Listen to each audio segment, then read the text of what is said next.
ലിപ്പിഡ്സിൻ്റെ classification, അതുപോലെ compound and derived lipids with examples എന്താ നോക്കാം. ലിപ്പിഡുകളെ പ്രധാനമായും സിമ്പിൾ ലിപ്പിഡുകൾ, കോമ്പൗണ്ട് ലിപ്പിഡുകൾ, ഡിറൈവ്ഡ് ലിപ്പിഡുകൾ എന്നിങ്ങനെ മൂന്നായി തരംതിരിച്ചിട്ടുണ്ട്. ഇതിൽ ആദ്യത്തെ കോമ്പൗണ്ട് ലിപ്പിഡുകളാണ്. ആൽക്കഹോളും ഫാറ്റി ആസിഡും കൂടാതെ മറ്റ് ചില ഗ്രൂപ്പുകൾ കൂടി അടങ്ങിയ ഫാറ്റി ആസിഡ് എസ്റ്ററുകളാണ് കോമ്പൗണ്ട് ലിപ്പിഡുകൾ. അതിൽ ഫോസ്ഫോലിപ്പിഡുകൾ എന്താ നോക്കാം. ഫോസ്ഫോറിക് ആസിഡ് ഗ്രൂപ്പ് അടങ്ങിയിരിക്കുന്നതാണ് ഫോസ്ഫോലിപ്പിഡുകൾ. അതിൻ്റെ എക്സാമ്പിളാണ് ലെസിത്തിൻ, സെഫാലിൻ. ഇനി സെൽ മെംബ്രെയിൻ നിർമ്മാണത്തിന് ഇവ അത്യന്താപേക്ഷിതമാണ്. ഇനി ഗ്ലൈക്കോലിപ്പിഡ്സ് എന്താ നോക്കാം. ഗ്ലൈക്കോലിപ്പിഡുകൾ കാർബോഹൈഡ്രേറ്റും നൈട്രജനും അടങ്ങിയവയാണ് ഗ്ലൈക്കോലിപ്പിഡുകൾ. ഇതിൻ്റെ എക്സാമ്പിള് സെറിബ്രോസൈഡുകൾ, ഗാംഗ്ലിയോസൈഡുകൾ തുടങ്ങിയവയാണ്.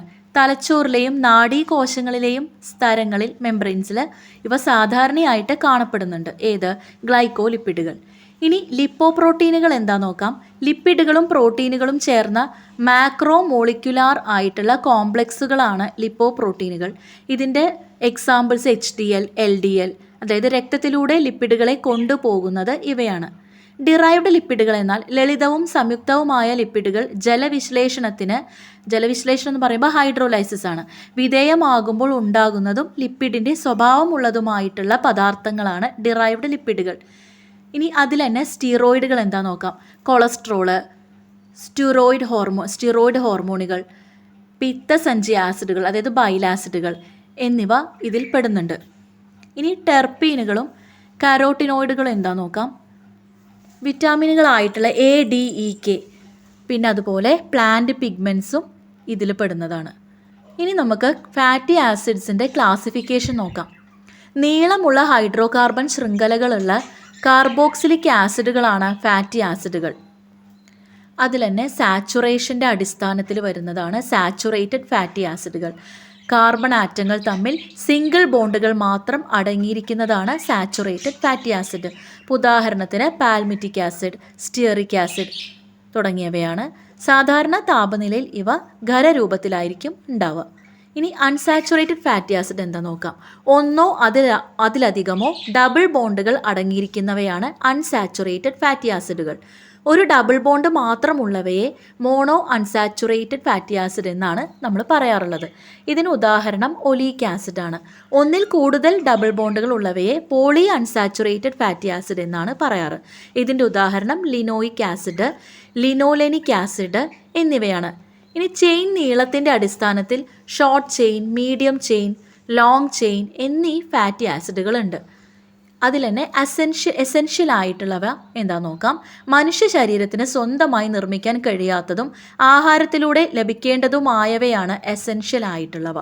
ഇതിൻ്റെ എക്സാമ്പിളാണ് ലിനോയിക് ആസിഡ്. അല്ലാത്തവയെ നോൺ എസെൻഷ്യൽ എന്നാണ് വിളിക്കുന്നത്. ഇനി ഫാറ്റി ആസിഡ്സിൻ്റെ ബയോസിന്തസിസ് എന്താ നോക്കാം. ജൈവ സംശ്ലേഷണം. അസറ്റൈൽ കോൻസൈം എയിൽ നിന്നും മറ്റു മുൻഗാമികളിൽ നിന്നും കോശങ്ങൾ ഫാറ്റി ആസിഡുകളെ നിർമ്മിച്ചെടുക്കുന്ന ഉപാപചയ പാതയാണ് ബയോസിന്തസിസ് എന്ന് പറയുന്നത് ഫാറ്റി ആസിഡ്സിൻ്റെ. ഇനി ജന്തുക്കളിലും മനുഷ്യരിലും എങ്ങനെയാണെന്ന് നോക്കാം. പ്രധാനമായും കരളിലെയും അഡിപ്പോസ് ടിഷ്യൂലെയും കോശദ്രവ്യത്തിലാണ്, അതായത് സൈറ്റോസോളിലാണ് ഇത് നടക്കുന്നത്. അപ്പോൾ അതെവിടെയാണ് നടക്കുന്നതെന്ന് നോക്കി വയ്ക്കണം. ഇതിനായി ഫാറ്റി ആസിഡ് സിന്തേസ് എന്ന മൾട്ടി എൻസൈം കോംപ്ലക്സും NADPHും ഉപയോഗിക്കുന്നുണ്ട്. അപ്പോൾ ആ എൻസൈമുകളും നോട്ട് ചെയ്ത് വയ്ക്കാം.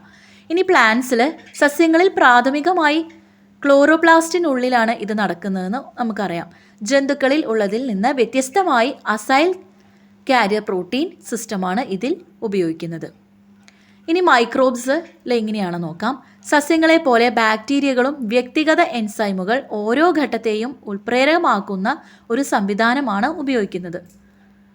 ഇനി alpha, beta, omega oxidation of fatty acids എന്താ നോക്കാം. ഇമ്പോർട്ടൻ്റ് ആണ് കേട്ടോ. ഊർജം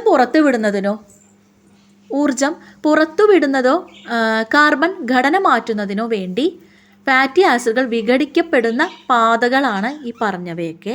അതിലൊന്നാമത്തെ ബീറ്റ ഓക്സിഡേഷനാണ്, വളരെ ഇമ്പോർട്ടൻ്റ് ആണ്.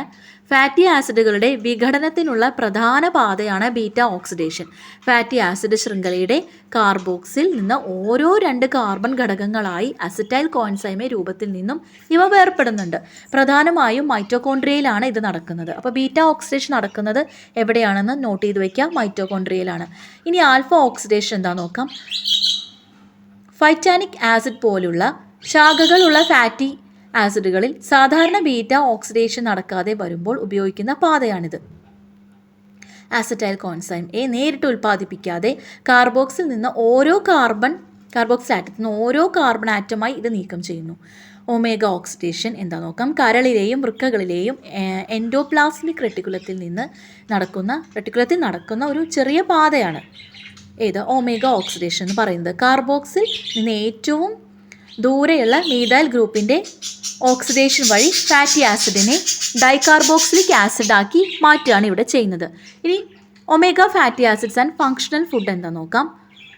മീഥൈൽ ആറ്റത്തിൽ നിന്ന് ആദ്യത്തെ ഡബിൾ ബോണ്ടിൻ്റെ സ്ഥാനത്തെ അടിസ്ഥാനമാക്കി തരംതിരിച്ചിരിക്കുന്ന അൺസാച്ചുറേറ്റഡ് ഫാറ്റി ആസിഡുകളാണ് ഇവ ഒമേഗ ഫാറ്റി ആസിഡ്സ് എന്ന് പറയുന്നത്. അതിൽ ഒമേഗ 3, ഒമേഗ 6 എന്നിവ മനുഷ്യൻ്റെ ആരോഗ്യത്തിന്, പ്രത്യേകിച്ച് തലച്ചോറിൻ്റെ പ്രവർത്തനത്തിനും ഹൃദയാരോഗ്യത്തിനും വളരെ പ്രധാനമാണ്. ഇനി ഫങ്ഷൻ ഫുഡ്സ് എന്ന് പറഞ്ഞു കഴിഞ്ഞാൽ അടിസ്ഥാന പോഷകങ്ങൾക്ക് പുറമെ ആരോഗ്യത്തിന് അധിക ഗുണങ്ങൾ നൽകുന്ന ഭക്ഷണങ്ങളാണ്. ഒമേഗ ഫാറ്റി ആസിഡുകൾ അടങ്ങിയ മത്സ്യങ്ങൾ, ഫ്ലാക്സ് സീഡുകൾ അതായത് ചണവിത്തുകൾ, വാൽനട്ട് തുടങ്ങിയവ ഹൃദ്രോഗങ്ങൾ തടയാൻ സഹായിക്കുന്നതിനാൽ ഇവ ഈ വിഭാഗത്തിൽ പെടുന്നു. ഇനി trans fatty acid and their dangers എന്താ നോക്കാം. നമ്മുടെ സിലബസിലുള്ളതാണ്. ട്രാൻസ് ഘടനയുള്ള ഡബിൾ ബോണ്ടുകൾ അടങ്ങിയ അൺസാച്ചുറേറ്റഡ് ഫാറ്റി ആസിഡുകളാണിത്. പാൽ ഉൽപ്പന്നങ്ങളിലും മാംസത്തിലും ചെറിയ അളവിൽ സ്വാഭാവികമായി കാണപ്പെടുന്നുണ്ടെങ്കിലും മിക്ക ട്രാൻസ് ഫാറ്റുകളും പച്ചക്കറി എണ്ണകളെ വ്യവസായികമായി ഹൈഡ്രജൻ ചെയ്തുണ്ടാക്കുന്നവയാണ്. ഇനി ആരോഗ്യപരമായ അപകടങ്ങൾ എന്താ നോക്കാം. ട്രാൻസ് ഫാറ്റുകളുടെ ഉപയോഗം ശരീരത്തിൽ ചീത്ത കൊളസ്ട്രോൾ LDL വർദ്ധിപ്പിക്കുകയും നല്ല കൊളസ്ട്രോൾ അതായത് HDL കുറയ്ക്കുകയും ചെയ്യുന്നത്. ഇത് ഹൃദ്രോഗങ്ങൾ, പക്ഷാഘാതം, ടൈപ്പ് 2 പ്രമേഹം എന്നിവയ്ക്കുള്ള സാധ്യത ഗണ്യമായി വർദ്ധിപ്പിക്കുന്നു.